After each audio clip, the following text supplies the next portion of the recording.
Paano nga ba mag-breeding nitong ating betta fish? Ito yung nag-work sa akin na pag-breeding kaya isi-share ko sa inyo. So, kailangan natin ng planggana and hanggang dito lang yung tubig niya guys, mga 3 inches. Tapos, plastic ng yellow or kung wala, maggupit na lang kayo ng kahit anong plastic. Ginamitan ko rin itong extract ng talisay. Sa tubig pala guys, kailangan po ay stock water. Bali, 3 days na itong nasa drum natin, yan ang gagamitin natin. Bawal na bawal po yung may chlorine sa mga betta fish. Pero naman ganito pa kalalim pala guys yung tubig kasi wala pa naman silang mga baby fry. Pag may baby fry na sila, bawasan nyo na lang. Dapat mga 2 to 3 inches lang. And then, lalagyan natin yan ng plastic dito sa may gilid. Yan naman gagawin yung bubble nest nung lalaki. Iba nga, hindi na nilalagyan ng ganito. Tapos, yung iba naman is styrofoam, yung lumulutang lang dyan sa ibabaw. And then, pala, lalagyan ko rin itong mga talisay leaves. Kung wala kayo nito, yung extract na lang guys, ilagay nyo. Nilalagyan ko rin pala yan guys, ng tuyong dahon ng saging kapag nakapag-lay na ng eggs. After kung maalis yung female dito, saka ko nilalagyan ng dahon ng saging yung tuyo na para pagkatapos magpisa ng mga eggs, meron ng infusoria or yung parang pwedeng kainin ng mga baby fry natin. Infusoria yung tawag do sa mga parang kitikiting namumuo kapag nilagyan mo ng dahon ng saging sa tubig. So ayan, okay na yung ating planggana. Ilalagay na natin itong ating male. Si male muna po ang mauuna tapos hahayaan natin siya dyan mga 30 minutes. 30 minutes to 1 hour guys, ganyan. Para naman makilala niya muna yung lugar, yung bagong place. Hindi ko na pala na-acclimate kasi pareho lang din naman yung temperature nitong mga water. So, ayan nga siya nagtatago sa ilalim ng dahon. Yan yung mahirap guys kapag naglagay tayo ng dahon. Magtataguan yung dalawa kapag nag-ano na sila, nagagawa ng baby. Pwedeng tumakas yung babae kapag ganitong may mga dahon. Wag naman sana, naku. And after 30 minutes, ayan, ilalagay ko na si female dito sa may gilid. Pero hindi ko muna aalisin sa kanyang aquarium. Kung baga, magliligawan stage pa lang sila dito guys, magdamag. Hayaan muna natin sila magligawan. Tapos syempre si male, kailangan niya rin gumawa ng bubble nest dyan sa plastic. Hayaan muna natin na magkilalanlan, ano daw? Basta yun na yun, mating stage ang tawag. Basta, nagdi-date muna sila dyan. Pero ewan ko ba, itong male na to kapag binibreeding ko guys, inaaway niya talaga lagi kaya nasisira yung mga bunto. Ayan nga, sobrang tapang niya na naman. Pero yung isang male na binibreeding ko guys, hindi ganito, hindi siya aggressive. Ito, naku, napaka-aggressive. Tignan mo, oh. Titirahin niya na naman yan. Sana wag naman mabukas pag tinignan natin. Sana wag niyang awayin. Nga pala, bago nyo sila i-breeding, kailangan ma-prepare nyo muna si female at saka si male. Papakainin nyo po ng mga live foods, kiti-kiti, mga ganyan. Itong sa akin, pinapakain ko rin sila nung mga na-hatch na baby brine shrimp, yung mga eggs ng shrimp. Di pa pinapakain ko yung mga anak nila ng ganon. Pinapakain ko na rin itong mga magulang. Live foods din yun. Then, wag nyong silip-silipin guys kapag ganitong binibreeding nyo. Kapag tinakipan na natin yan, hayaan nyo na kinabukasan nyo na ulit tignan kung may bubbles na. So ayan, takpan muna natin and then i-check natin siya bukas. Magdamag ito guys na wag nyong titignan ha, para hindi sila maistorbo ha. So ayun, update ko na lang ulit kayo bukas. Salamat sa panonood! May bago nga tayong itatry dito sa ating mga betta fish. Papakainin ko sila sa ibabaw lang ng mga kamay ko. Hala, nakakatuwa, nakakakiliti. Baka pwede rin yung mga paa natin para mawala yung mga dead skin. Dati nga nung pumunta kami sa Japan, nako, tinry namin yun guys. Grabe talaga, tanggal talaga as in kikinis ka. Kinakain ng mga isda yung mga dead skin natin sa paa tsaka sa legs. So ito subukan natin. Pero ito nilagyan ko muna ng food yung kamay ko para naman pumunta sila. And ayan nga, pumupunta naman sila sa ibabaw at saka tinitingnan din nila kung merong makakain sa balat ko. Nararamdaman ko nga kumakagat-kagat sila sa balat. Pwede rin naman pala to guys, sa susunod din try natin sa paa naman. Meron din palang ibang purpose yung mga betta fish. Pwede na sila ngayong kumain ng mga dead skin natin kung marami kayong kalyo. Ayan nga, at nag-i-enjoy sila sa kamay ko. Buti nga hindi sila natatakot. Noon kasi ayaw nila guys lumapit pag may kamay. Kasi si Ella laging mga hinuhuli. Parang na-trauma sila. Pero after sometimes, ayan, tinatry ko ulit na ilagay yung kamay ko. Ngayon, okay na sa kanila. Ay nako, nalilibang na naman talaga ako sa mga betta fish na to. Bakit kasi ang cute nyo? Kung nakita nyo pala yung mga dahon-dahon sa ibabaw kanina, mga dahon ng talisay yun guys. Antibacterial din kasi yun sa water, kaya nilagyan ko na naman. Kalipas nga ang ilang oras niyan ay magiging brown na yung tubig nila dyan. And mas gusto rin ng mga betta fish yun na medyo madilim-dilim yung kanilang water. 26 pieces nga pala itong natira natin na betta fish, 4 na color green, tapos the rest meron din namang mga red, and marami syempre yung blue. Meron ng mga naka-reserve sa atin guys ng color green at saka yung mga blue. Mga taga rito lang din sa amin, gusto din mag-alaga ng betta fish. Mabibigyan ko nga sila ng dahon ng talisay dahil nga ito katabi lang namin yung puno niya. Sobrang dami nga naglaglaga nitong week dahil nga taglagas yata ng dahon ng talisay. Ipunin ko na lang tong mga to para may reserve tayo sa mga susunod na araw kasi color green na lahat yung dahon, mga bago na ulit. Nalaglag na lahat ng color brown. Bawal kasi yung green guys, kailangan yung tuyong-tuyo na dahon. Pati nga itong ating mga bagong breed ay nilagyan ko rin ng mga dahon. Meron din yan dahon ng saging dyan sa loob. Yun namang dahon ng saging para mag-promote ng mga anong tawag doon, infusoria or yung maliliit na insekto or parang kiti-kiti din na kakainin din ng ating mga betta fish. So ito na pala yung update sa ating mga isda. Kita nyo ba yan? Ang liit-liit, ang hirap tignan pero ayan siya. May color na itong isa guys. Pansin nyo?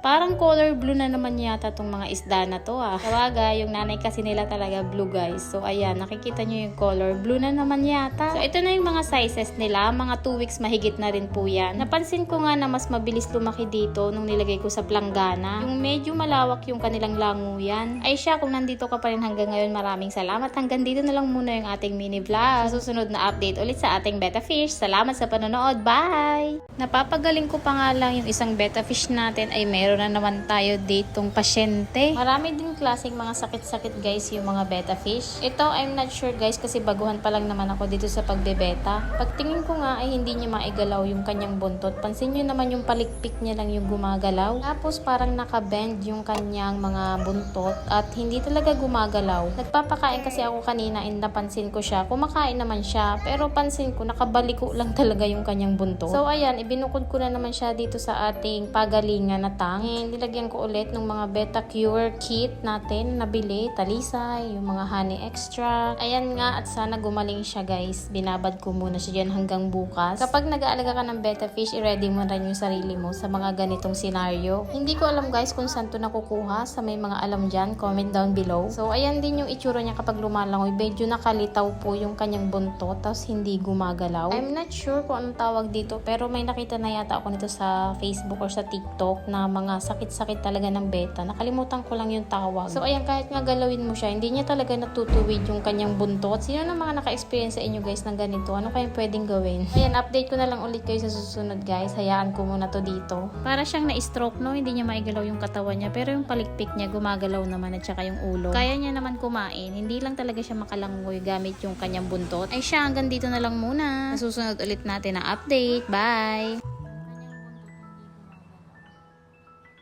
Hello guys, good morning. So i-update ko kayo dun sa ating binreading kahapon kung naging successful ba. So ito sila guys and tada! Hindi successful. Ewan ko ba, hindi siya gumawa ng bubble nest. First time ko to guys na mag-breeding na hindi gumawa ng bubble nest yung lalaki. So baka hindi pa to ready. Hindi pa talaga sila ready.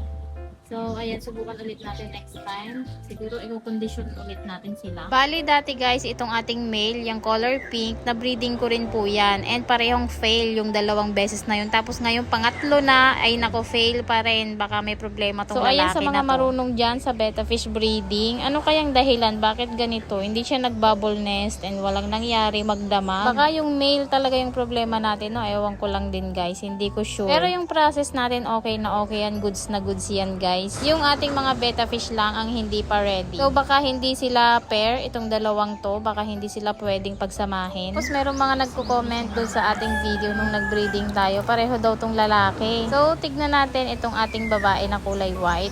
Female po yan guys. Maliit yung mga fins niya dito sa may anal. Tapos may white spot yan dyan sa may anal niya. Ganyan po malalaman kapag female guys. Tapos medyo pabilog yung kanyang tiyan, malaki-laki. Kapag kasi male na betta betta fish, manipis lang yung tiyan nila tapos malalapad yung kanilang mga buntot. Hindi katulad nito o maiiksi lang yan guys. Kapag bumili kayo ng betta fish, sasabihan naman kayo niyan kung alin yung babae, alin yung lalaki. Ayan, better luck next time na lang ulit na mag-breeding. Change water tayo sa mga betta fish. Tara, sama kayo dito sa ating paglilinis sa kanilang aquarium. Dito ko nga sila sa storage box guys pinapalaki. Bali, nasa ilang weeks na rin kasi to guys na hindi ko pinapalitan ng tubig. Yung 100% na water change kasi ang ginagawa ko 50% lang guys. Kalahati lang yung pinapalitan ko. Ang ginagawa ko kasi yung tubig na kalahati, kinukuha ko siya every other day. Pinandidilig ko naman doon sa mga tanim ko na petchay. Pero this time, kukunin natin lahat ng water. Kaya naman ang ginawa ko, pinagtatanggal ko muna lahat ng isda. By March 13 nga guys, ay eksaktong 2 months na itong ating pinakaunang na breeding. Yes po, yung pinakauna ko na betta fish, ito yung pinakaunang baby nila. Magto 2 months na sa March 13. So ito na nga, tatanggalin naman na natin yung mga halaman na nandoon sa loob at atin namang ililipat yung mga tubig kasi ididilig ko ulit yan mamayang hapon sa mga petchay, sa mga tanim natin. Pagkaalis nga natin ng tubig ay lilinisan naman natin itong ating tub. Itong week kasi ay sunod-sunod na may mga nagkakasakit sa betta fish, kaya naman sabi ko papalitan ko na yung water kasi sabi ko baka nandun yung bacteria. After nga yan, lalagyan na natin itong stock water. Laging stock water guys, bawal po ang may chlorine. Hindi ko na nga naipakita pala, nilagyan ko yan ng 2 kutsarang asin para nga hindi nga matirhan ng mga bacteria. Pagkatapos nga ay sinet up ko na itong ating mga aquatic plants. Pinagtatanggal ko na rin yung mga tuyo-tuyo na dahon. Nilipat ko pala dito yung ating mga betta fish guys noong 2